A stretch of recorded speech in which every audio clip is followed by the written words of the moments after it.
Good morning प्यारे बच्चों। आज मैं आपको कक्षा 8 बसंत भाग 3 का जो पहला पाठ है वह एक कविता है, उसका नाम है ध्वनि।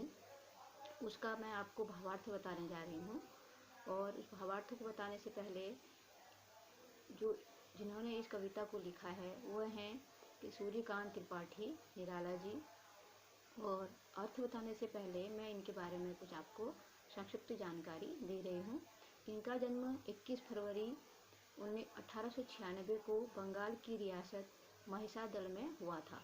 और वह एक कवि, एक उपन्यासकार भी थे, एक कहानीकार भी थे और एक निबंधकार थे। उनकी बहुत सारी कहानी संग्रह थी, जिनमें से जो प्रसिद्ध हुई उनमें लिली, सखी, मुकुल की बीवी, चतुरी चमार आदि इनकी बहुत अधिक प्रसिद्ध रही थी। इनकी मृत्यु 15 अक्टूबर 1961 में हुई थी। और जो इन्होंने कविता लिखी है ध्वनि, उस कविता में कवि जो प्रकृति के प्रति मानवीय संवेदना का, आशावाद का चित्रण किया है। जो मानवीय संवेदना तथा आशावाद का चित्रण यहाँ पर इस कविता में इन्होंने किया हुआ है। यह कविता निराशा में डूबे हुए मन को हिम्मत बंधाने वाली है। उसमें कह रहे हैं कि जो मनुष्य हिम्मत हार हो गए हैं, अपनी हिम्मत हार के बैठ चुके हैं, हार मान चुके हैं, उनके लिए यह प्रकृति एक आशा का किरण लेके आती है। वो कह रहे हैं जिस प्रकार पतझड़ होता है तो सारा चारों तरफ बहुत गर्मी हो जाती है, पूरे पत्ते झड़ जाते हैं, चारों तरफ सूखा रहता है। उसके बाद जब सावन का महीना आता है तो सावन का महीना सजा धजा महीना होता है और उसमें नई नई पत्तियाँ आती हैं, नई नई कलियाँ खिलती हैं, नए नए वृक्ष उत्पन्न होते हैं। तो इससे क्या होती है, चारों तरफ प्रकृति का विकास होता है। वैसे ही मनुष्य के जीवन में भी जो प्रकृति है वह एक आशा की किरण लेकर आती है। उसी तरह हमें भी अपने जीवन में हार मान नहीं होना है और प्रकृति की तरह अपने जीवन में विकास करना है। तो पहले इसमें एक कविता मैं आपको पढ़ लेती हूँ आपके सामने। अभी न होगा मेरा अंत, अभी अभी तो आया है मेरे मन में मृदुल बसंत, अभी न होगा मेरा अंत। हरे हरे ये पात, डालियाँ कलियाँ कोमल गात, मैं ही अपना स्वप्न में दुलकर फेरूंगा निदित कलियों पर जगा हुआ एक प्रत्युष मनोहर। पुष्प पुष्प पुष्प से तंद्रालस लालसा खींच लूँगा मैं, अपने नवजीवन का अमृत शहर से सींच दूंगा मैं।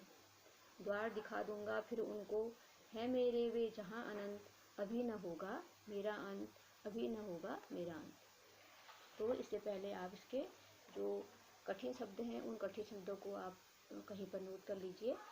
मृदुल का मतलब है कोमल, पात का मतलब पत्ते, गात शरीर, स्वप्न सपना, कर का अर्थ है हाथ, फेरूंगा मतलब फिराना, फेरना, किसी के ऊपर छू लेना किसी को, निद्रित सोई हुई, और प्रत्युष का मतलब प्रातः काल सवेरा, मनोहर मन को हरने वाला, लुभाने वाला।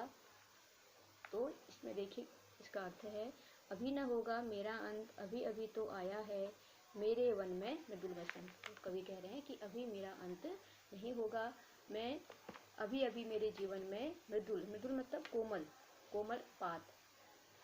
तो वो कह रहे हैं अपने जीवन में बसंत के शुभ आगमन से वह उत्साहित हैं और वह प्रफुल्लित हैं, खुश हैं। वो कह रहे हैं जिस प्रकार शीत ऋतु के तुषारापात के बाद प्रकृति में चारों तरफ हरियाली छा जाती है और चारों तरफ विकास और उल्लास का वातावरण होता है, उसी प्रकार जो जीवन के निर्माण में युवावस्था का विशेष महत्व है। युवावस्था एक ऐसी अवस्था होती है जिसमें युवा कुछ भी कर सकते हैं, तो उनके अंदर उत्साह, जोश, यह सब होना आवश्यक है। तो वो कह रहे हैं कि कवि कोमल शरीर वाले युवाओं को स्वप्न से जगाना चाहते हैं। वो कह रहे हैं जिस समय क्या होता है, कलियाँ क्या होती हैं, रात भर बंद रहती हैं, खिलती नहीं है, लेकिन प्रातः काल जब सूर्य का आगमन होता है तो सभी जो पुष्प हैं वो खिल जाते हैं, नई नई पत्तियाँ और नए नए फूल खिलने लग जाते हैं, चारों तरफ फूलों की खुशबू हो जाती है। तो वैसे ही जो युवा हैं वह युवा को स्वप्न से वह जगाना चाहते हैं और वह नींद का आलस्य में जो पड़े युवा हैं उनको अपने कर्तव्य के पथ पर चलने के लिए प्रेम और स्नेह से उद्बोधित कर रहे हैं। और वो कह रहे हैं कि बसंत की बेला में जिस प्रकार विकास, उल्लास और नवनिर्माण होता है, और कवि स्वयं तो उत्सुक हैं ही, वह दूसरे को भी उस विकास के पथ पर जाने के लिए प्रेरित कर रहे हैं। अगला देखिए, पुष्प पुष्प से तंद्रालस, लाल सा खींच लूंगा मैं, वह नवजीवन का अमृत सहर्ष सींच दूंगा मैं, द्वार दिखा दूंगा फिर उनको, है मेरे वे जहां अनंत, अभी न होगा मेरा अंत। इसमें इसके कठिन शब्द हैं तंद्रालस। तंद्रालस का मतलब होता है नींद की खुमारी। नींद के खुलने के बाद जब हमारे शरीर में क्या होता है, आलस रहता है कुछ क्षण के लिए, तो उसे तंद्रालस कहते हैं। नव का मतलब नया, अमृत अमृ सुधा, और अनंत मतलब जिसका अंत नहीं होता है। तो इसमें कवि कह रहे हैं कि कवि कहते हैं कि जो युवा हैं जब कर्म करेंगे तभी वह अपने उद्देश्य को प्राप्त करेंगे। किसी उद्देश्य को प्राप्त करने के लिए कर्म करने की आवश्यकता है। तो वो कह रहे हैं, और जो पुष्प है, पुष्प को उन्होंने युवा पीढ़ी के लिए प्रतीक के तौर पर प्रयोग में लाया है। तो जिस प्रकार पुष्प क्या होता है, अपने आलस्य को त्याग कर प्रातः काल खिलता है, सब चारों तरफ सुगंध फैलाता है, उसी प्रकार जो युवा हैं, युवाओं को भी अपने जो उनका आलस है, जो आलस्य है जीवन में कार्य न करने का आलस्य है, उस आलस्य को छोड़कर अपने आने वाले भविष्य को अच्छा बनाने के लिए कर्म करने की आवश्यकता है। तो रात्रि की निंदा के बाद जो तंद्रा या आलस बढ़ जाता है, वह मनुष्य को जगने में बाधा उत्पन्न करता है। तो कवि हर पुष्प से आलस्य को खींच लेना चाहते हैं। वो कह रहे हैं कि जो युवा वर्ग हैं, उस युवा वर्ग को उस फूल की तरह अपने आलस्य को त्यागना होगा, तभी वो आगे बढ़ पाएंगे। तो वो कह रहे हैं कि मैं अब मैं उन्हें क्या करूँगा, उस आलस्य से उनको दूर करूँगा। स्वयं कर्तव्यनिष्ठ बनकर नई पीढ़ी का मार्गदर्शन करना चाहते हैं। वो स्वयं कर्तव्यनिष्ठ बनना चाहते हैं। वो कहते हैं कि स्वयं मैं पहले अपने कर्तव्य का निर्वाह करूँगा, और तभी मेरे मुझसे प्रेरणा लेकर जो युवा वर्ग हैं, वह उनका जो जीवन है वो अच्छा बनेगा। और कवि उनके जीवन को अमृत के रस से सींचना चाहते हैं। वो कह रहे हैं कि वह उनको महानता, दिव्यता का मार्ग दिखाना चाहते हैं।